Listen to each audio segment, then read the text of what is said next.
এই হুজুর বের হন মসজিদ থেকে, বের হন। কেন? মসজিদ কি আপনার বাপদাদার নাকি?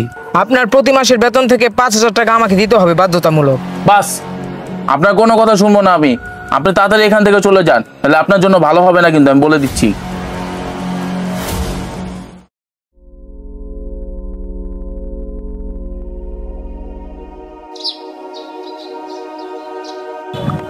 এই হুজুর দাঁড়ান। জি বলুন। আপনি কি এই মসজিদের নতুন ইমাম? জি জি, আমি আজকে আসলাম, আর আজকে থেকে আমি এই মসজিদের ইমাম। ও আচ্ছা, আমি হচ্ছে এই মসজিদের সেক্রেটারি। ও তাই নাকি? যাক আলহামদুলিল্লাহ। এখন কাজের কথায় আসি। আপনার বেতন ধরা হয়েছে মাসে 15,000 টাকা। এই 15,000 টাকা থেকে মাসে 5,000 টাকা আমাকে দিতে হবে। মানে কিছু বুঝলাম না আমি। আপনার প্রতি মাসের বেতন থেকে 5,000 টাকা আমাকে দিতে হবে বাধ্যতামূলক। ছি ছি সেক্রেটারি সাহেব, আপনি আল্লাহর ঘরের সাধারণ সম্পাদক হয়ে এরকম তুচ্ছ মানের চিন্তা ভাবনা কিভাবে করলেন? দেখেন হুজুর, এই মসজিদে চাকরি করতে হলে আপনাকে আমার কথা মতো চলতেই হবে, না হলে এই মসজিদে আপনি চাকরি করতে পারবেন না। কেন? মসজিদ কি আপনার বাপদাদার নাকি? মসজিদ আল্লাহর ঘর, এখানে সবার হক সমান। কি? আপনি আমার সাথে তর্ক করছেন? ভালো ভালো বলছি, প্রতি মাসে 5,000 টাকা করে দিতে হবে। দুঃখিত, আমি দিতে পারবো না। আর আপনার এই বিষয়ে আমি সভাপতি সাহেবের কাছে বলবো।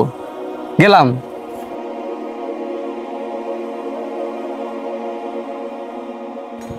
তুই সভাপতির কাছে বিচার দিবি, আবার টাকাও দিবি না? তোর একটা ব্যবস্থা করতে হবে, দাঁড়া।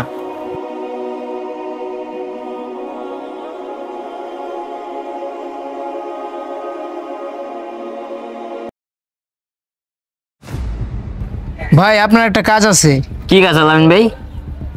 আমাদের মসজিদের ইমামের নামে একটা মিথ্যা অপবাদ দিতে হবে। কিন্তু কেন? কেন জেনে লাভ নেই। এই নেন আপনার চা নাস্তার খরচ। তাহলে কি করতে হবে ভাই?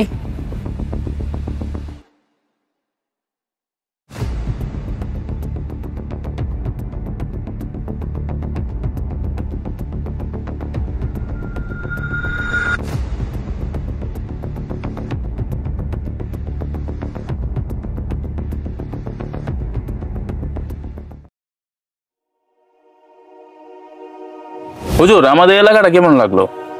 হ্যাঁ মাশাআল্লাহ, খুবই সুন্দর লাগলো। সভাপতি সাহেব, আপনাকে একটা কথা বলার ছিল। জি হুজুর, বলুন। সকালবেলা আমি যখন মসজিদ থেকে আসতেছিলাম, তখন সেক্রেটারি সাহেবের সাথে আমার দেখা হয়। সে এমন একটা কথা বলল যা মেনে নেওয়ার মতো না। কি বলেন? কি বলেছে আমাকে একটু খুলে বলুন। সেক্রেটারি সাহেব আমাকে বলেছে আমার প্রতি মাসে বেতন 15,000 টাকা থেকে তাকে যেন 5,000 টাকা করে দিই, আর যদি না দেই সে আমাকে হুমকি দিয়েছে যে ষড়যন্ত্র করে আমাকে এই মসজিদের থেকে বের করে দিবে। আস্তাগফিরুল্লাহ হুজুর, সেক্রেটারি সাহেব এই কাজটা করতে পারলো? আপনার কথা যদি সত্যি হয়ে থাকে তাহলে আলামিন ভাইকে মসজিদ কমিটি থেকে বাদ দেওয়া হবে। হ্যাঁ সভাপতি সাহেব, আপনি ওনাকে ফোন করুন এবং এখানে আসতে বলুন। আসসালামু আলাইকুম। আলামিন ভাই, আপনি কোথায় আছেন? দ্রুত একটু মসজিদে চলে আসেন।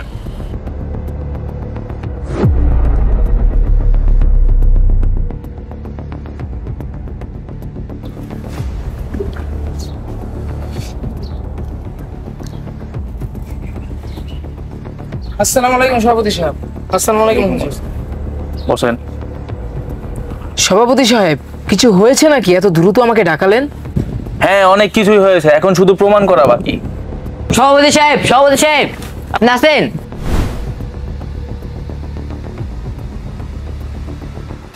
কি হয়েছে? আপনি এত চেঁচামেচি করছেন কেন?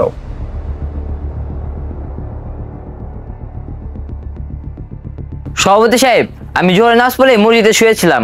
আধা ঘন্টা পর আমার ঘুম ভাঙে, পকেটে হাত দিয়ে দেখি আমার মোবাইল নাই। আমি যখন মসজিদে শুয়েছিলাম তখন মসজিদে কোনো মুসল্লি ছিল না, শুধুমাত্র ইমাম সাহেব ছিল।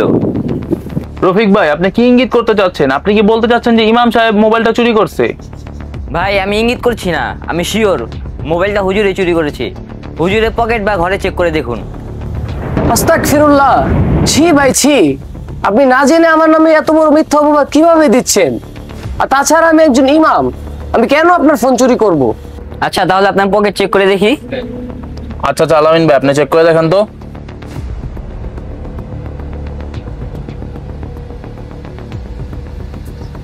এই যে মোবাইল সভাপতি সাহেব, এটাই কি আপনার ফোন নাকি? দেখেন তো।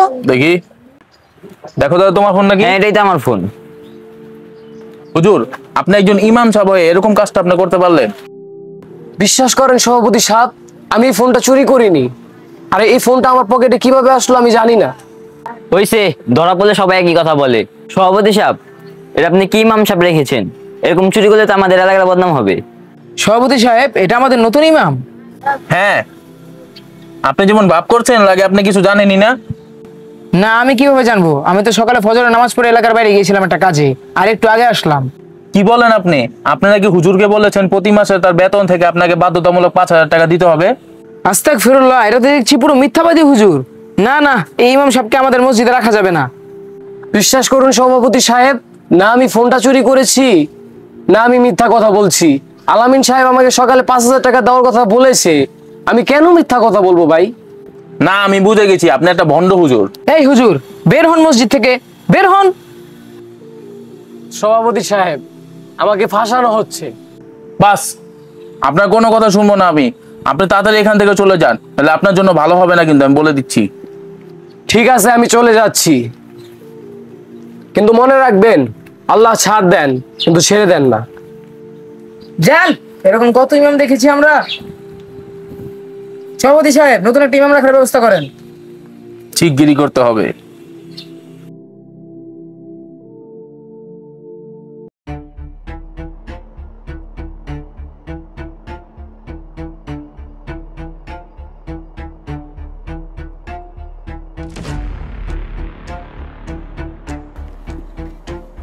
কি রে, এটা আলামিন ভাইয়ের মতো লাগছে না? এ কি, এ তো আলামিন ভাই। আলামিন ভাই, আলামিন ভাই, ভাই কি হয়েছে আপনার? ও নো, সে তো এখনো বেঁচে আছে। জলদি অ্যাম্বুলেন্স ফোন করি।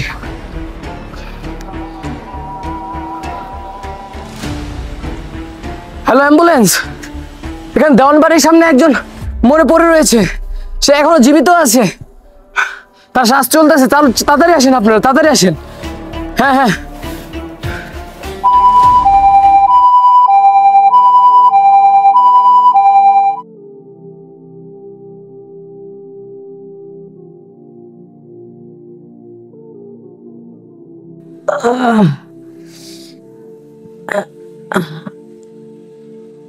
আমি এখন কোথায় আছি?